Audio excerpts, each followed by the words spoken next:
I think I picked a wrong topic for PyCon.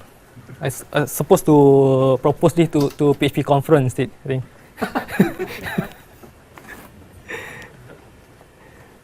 So let me introduce myself. So my name is Kamal.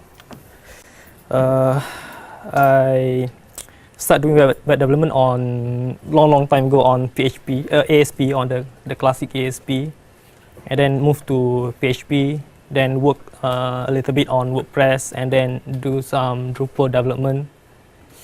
And then now I working on doing some stuff using Django at Marimo.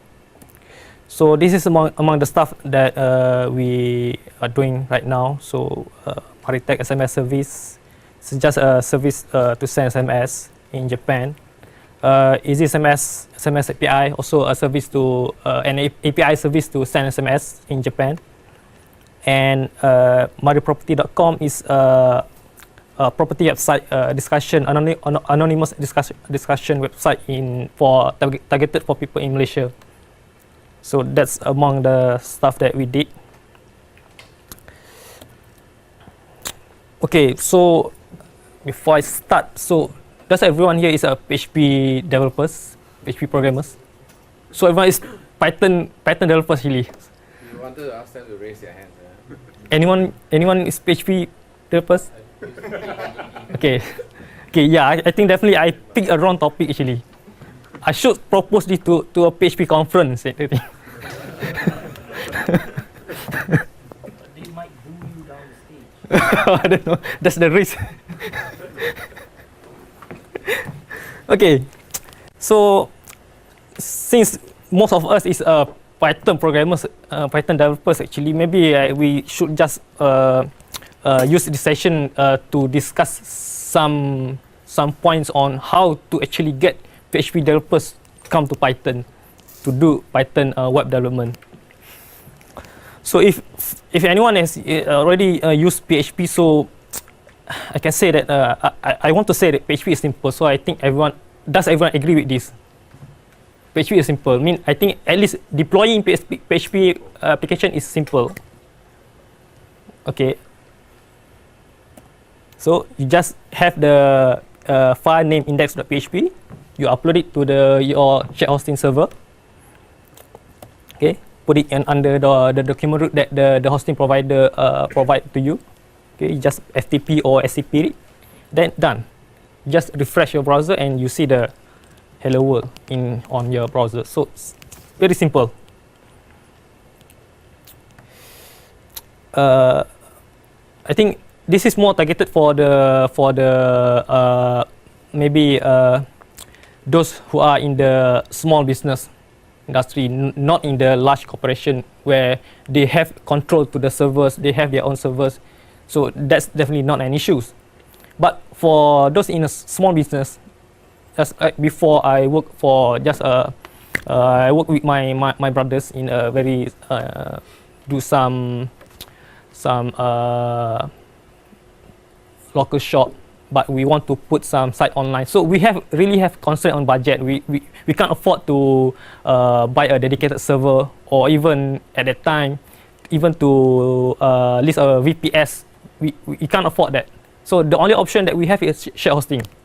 So PHP really excel for us who don't have budget for VPS or dedicated server.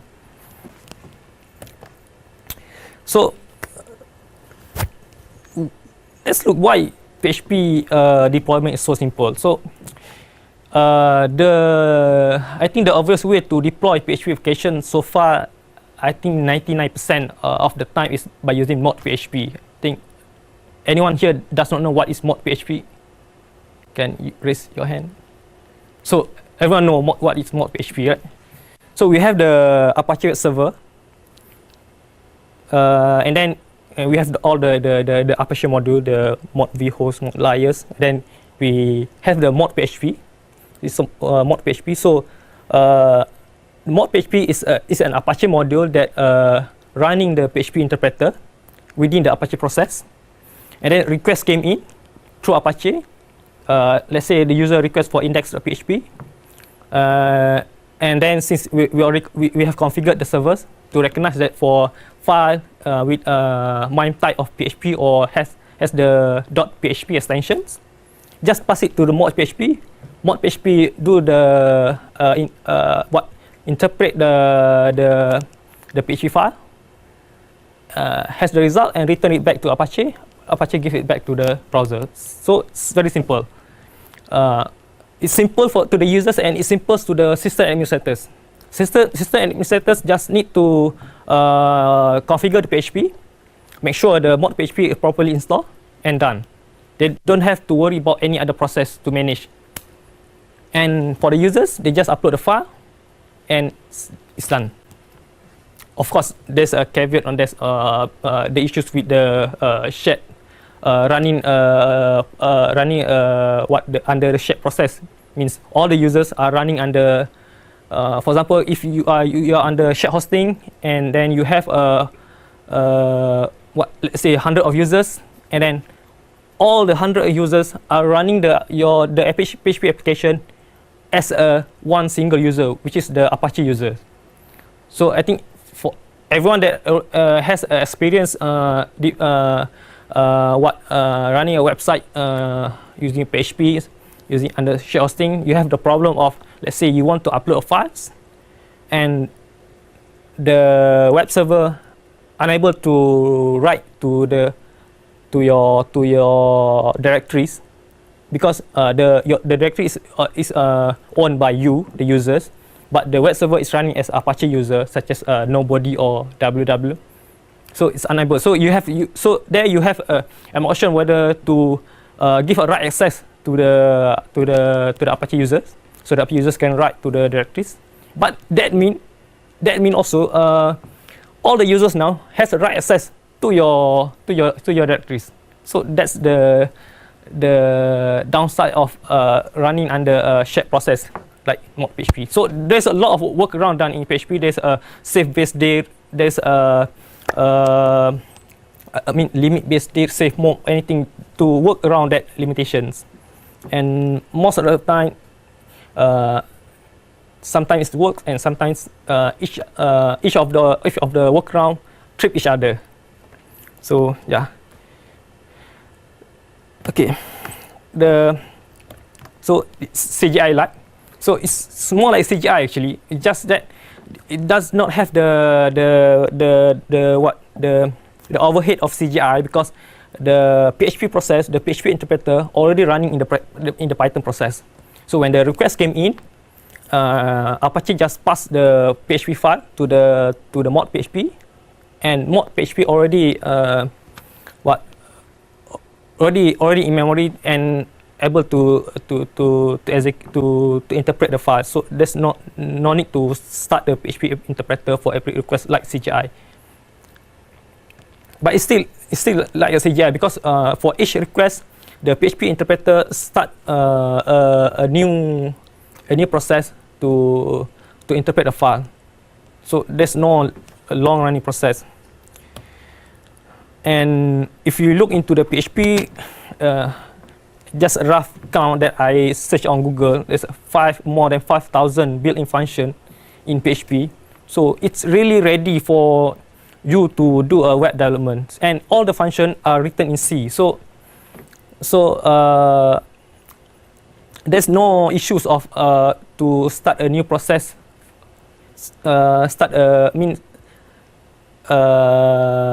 interpret everything, all the PHP for each incoming request, because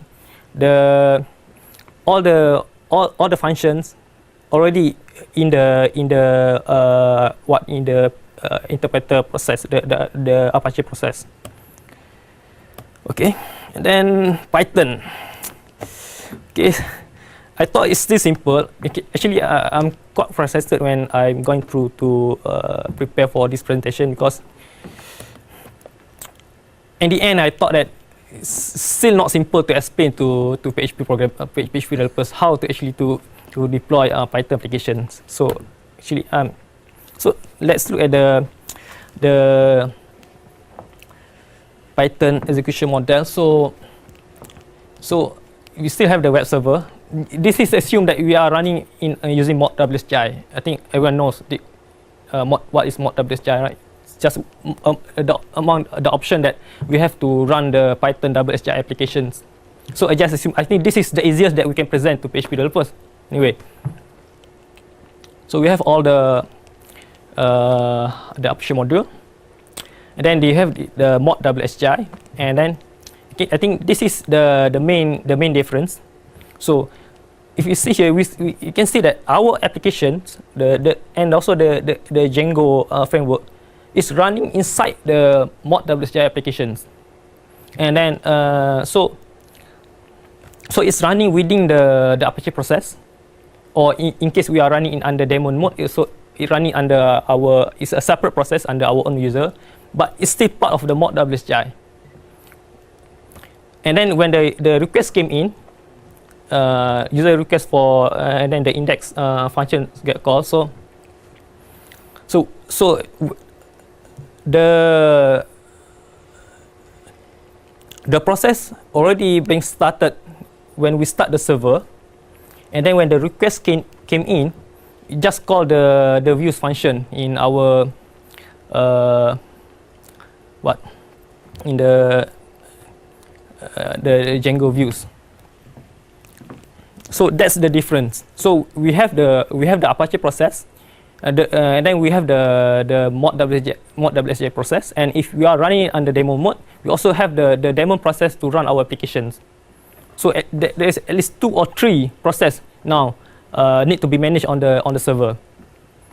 So that's what make it complicated. Okay, persistent long-running process. No globals. I think this is one of the things that frustrated most of the PHP developers.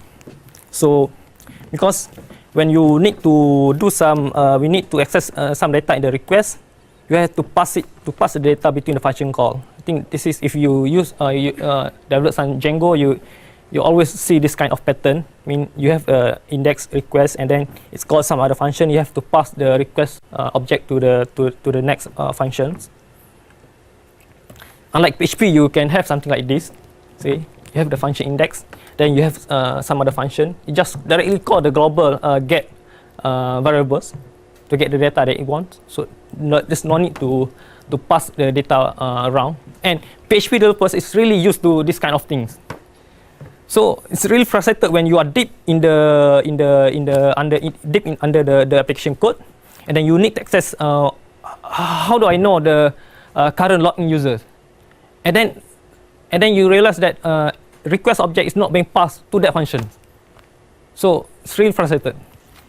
Now you have to modify your index function to call and pass the request object.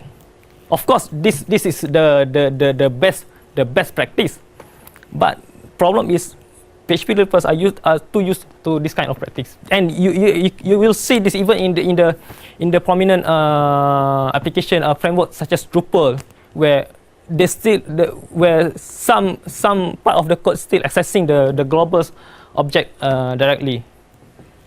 And in PHP, it's not really bad, because even though it's called globals, it's not really like a global. The equivalent of globals in PHP is the thread local object, because in PHP, even it's globals, it's just globals for the part of the request. So the request came in, the globals object being created, and then at the end of the request, all the globals object being destroyed. So there's nothing to worry. But in Python, because of the long running process, if there's some let's say you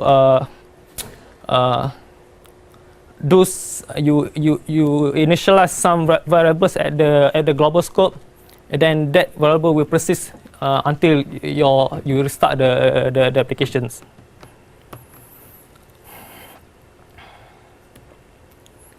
Okay, so Python is not really built for the web; it's more general purpose language. So if you look into the Python documentation, you will see that there's only 80 built-in functions that Python has, and everything else is implemented at a standard library or third-party libraries, and most of it are written in Python itself. So that's why it's impractical to actually follow PHP model, since if you try to follow a PHP model, you have to, for every request, you have to start the Python interpreter, and then when you import some, let's say you import some module, and that module also written in Python, and then it has to process that, interpret that. So it's very, very slow.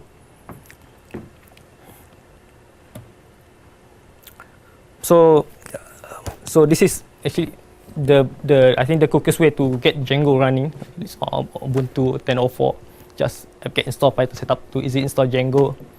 Then you can get a bare bone Django application up. But to the PHP developers, where does actually the code begin? Actually, what is the equivalent of index.php in Python? So it's depend on what server you are running. If you are running the run server, then your code definitely start in the manage.py file. So this is the standard manage.py generated by Django start project command. So you can see that just setting some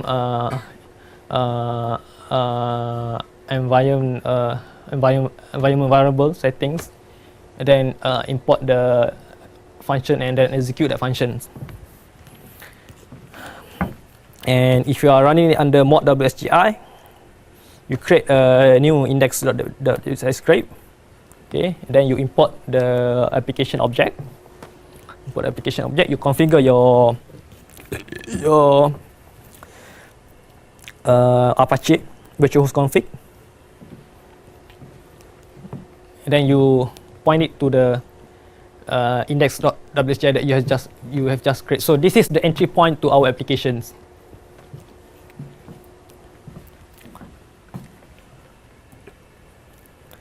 But even at this stage, if you just coming from PHP, you still have no ideas where actually the code begin.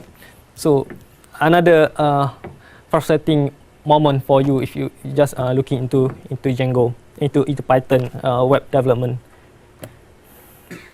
So just explain before, there's two phases our code get called when the server start, and then this is among the fast that will be executed, means process the settings.py, models.py. So you must be careful not to put any kind of globals values there. And then when the request came in, which is only the views functions. So to generate a response in Django, it's kind of different. In PHP, you just print the value, and then the PHP itself do some magic at the back end to take the data from the standard out and then push it to the Apache process. But in Python or Django, this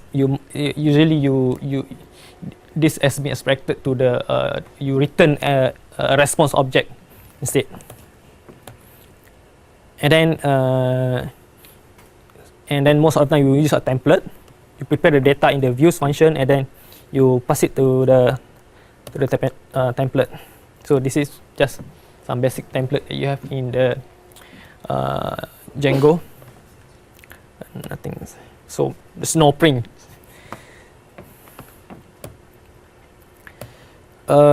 Persistence in PHP. Okay, this is the basic thing. If you want to say something, you just call MySQL query and generate the SQL. Of course, there's a lot of PHP ORM exists nowadays, but this is the basic thing, and it's really straightforward for PHP developers. And in Django, of course, you can do the same thing. Actually, you can get the connection object and then execute the SQL directly, but most of the time we never deal with SQL directly, so we create the models, we define the models, and then we call it in our application and just use the provided method.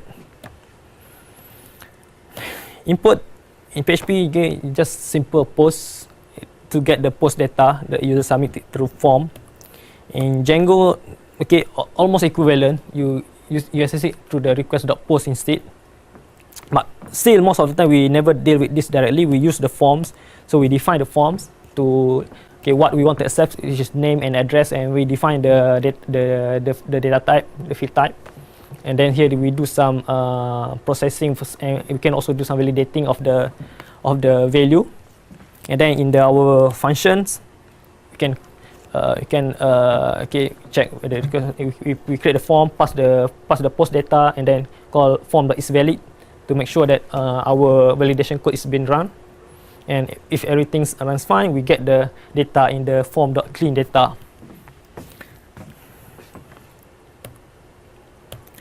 So, and then of course there's so much things that provided by Django. We have the automated admin interface.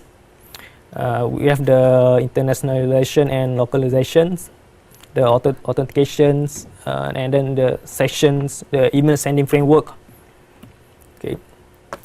So if you want to start getting into Python, so a few Python key concepts that I think, first is the import. I think this is the part where most people fail when they start doing Python. So they configure and they need to deploy.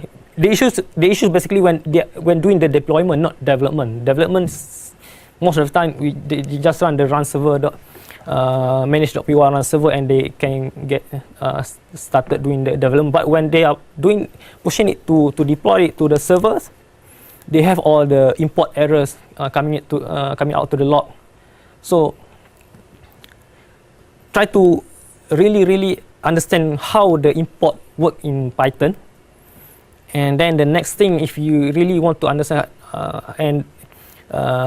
the import what is to know the role played by sys.path, which basically just lists a path to the directories that containing your Python modules.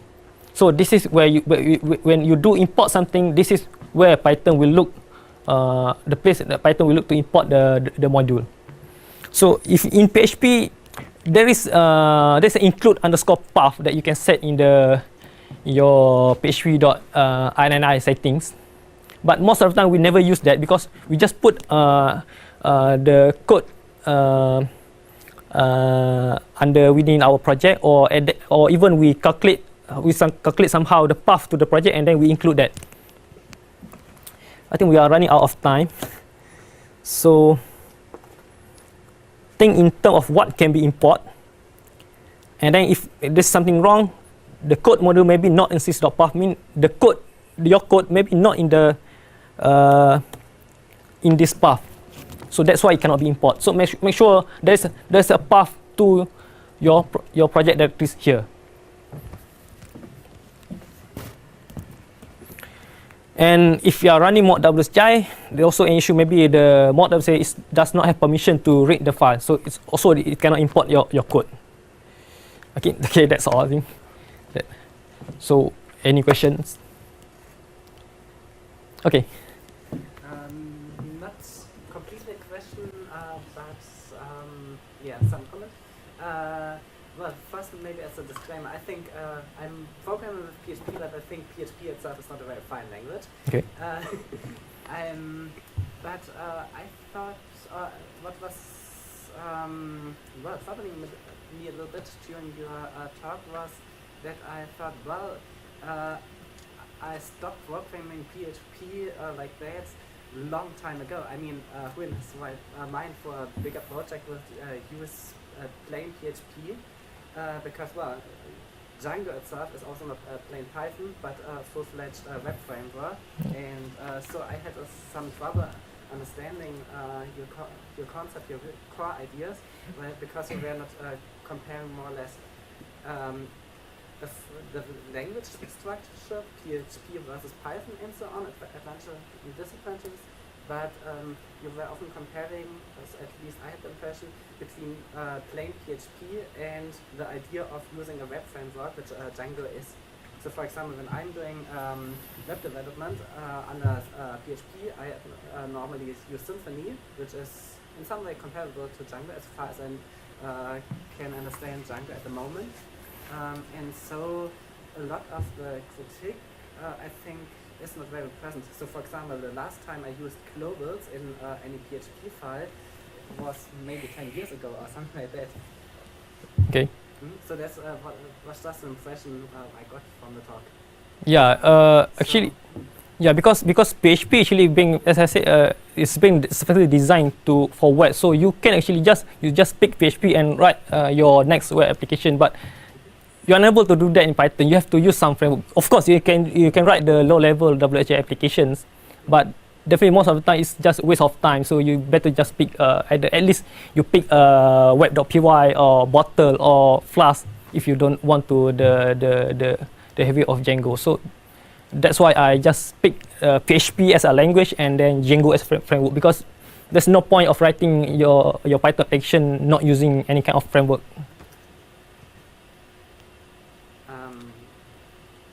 I think the point was that the comparison was not on a level footing. Yeah, I know. There's a lot of debate on that, and people say that you cannot compare PHP with Django. But to me, PHP, because PHP is basically you can write a web application in PHP. You can at least compare it to Django. And regarding the using the globals, yes, lot of framework nowadays don't really use the globals. But I'm not trying to say that globals is bad in PHP, because I think globals is fine in PHP. But because we already too used to that, and then we came to Python, doing Python development, so we expect the same thing in Python. And no, Python does not have such a thing. So we have to. So that's the what means frustrated those who coming from PHP to Python. Okay. I'm not a web developer, so I'm just asking stupid questions. Is it common to do testing in web development? Sorry? Is it common to write tests when you do web development? I think to me yes, because okay, just imagine you write your applications, then of course you need to test it, right? You have to open your browsers and then fill in some form and then execute the form and see whether you get the result you expect or not. You don't have automated tools for that? Yes, Django, there's a test framework. There's a lot of test framework in Python, but Django also has its own. But what I'm trying to say is, since you still need to do the testing, you need to open the browser, fill in the form and submit the form. Why not you just put it in code, and then when you you change something, you just run the code to run the test rather than have to open the browsers again.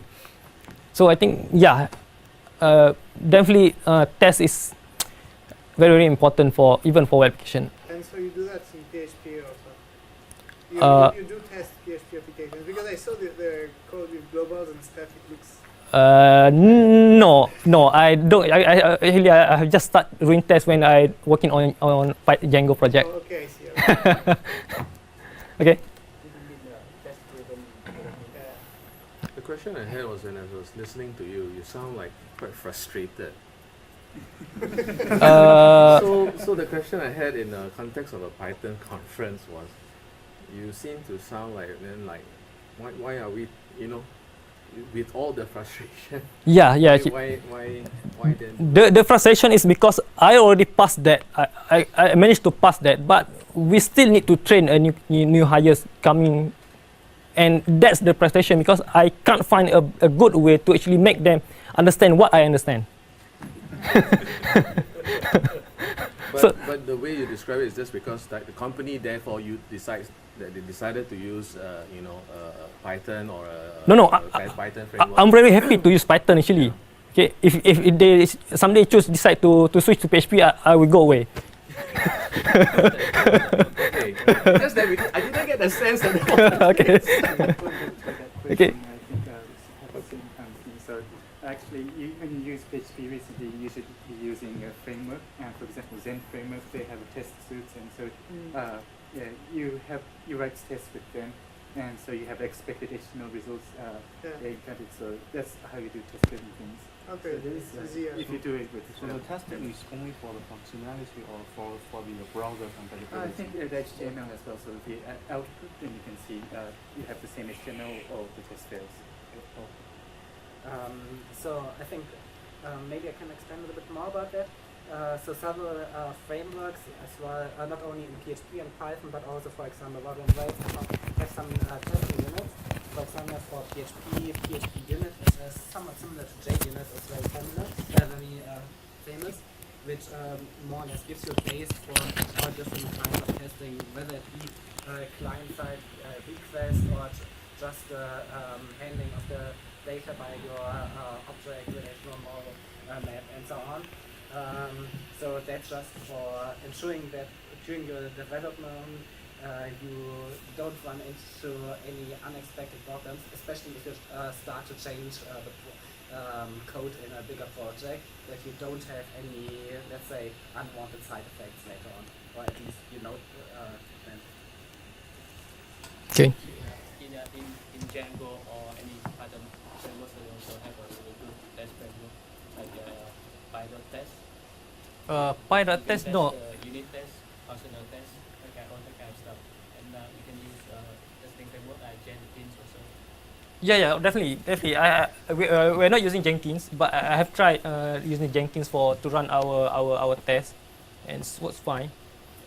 Pilot test is definitely a separate project. Not Django has their own test, but it's using the Python unit test module. Actually, for testing actually, we are not really into test-driven development actually, because I think test-driven development is more like utopia, because it's not really practical. What we sometimes we just write the code, then we write the test after that, and sometimes we write the test first and then we write the code. It's a mix of that. Just one thing.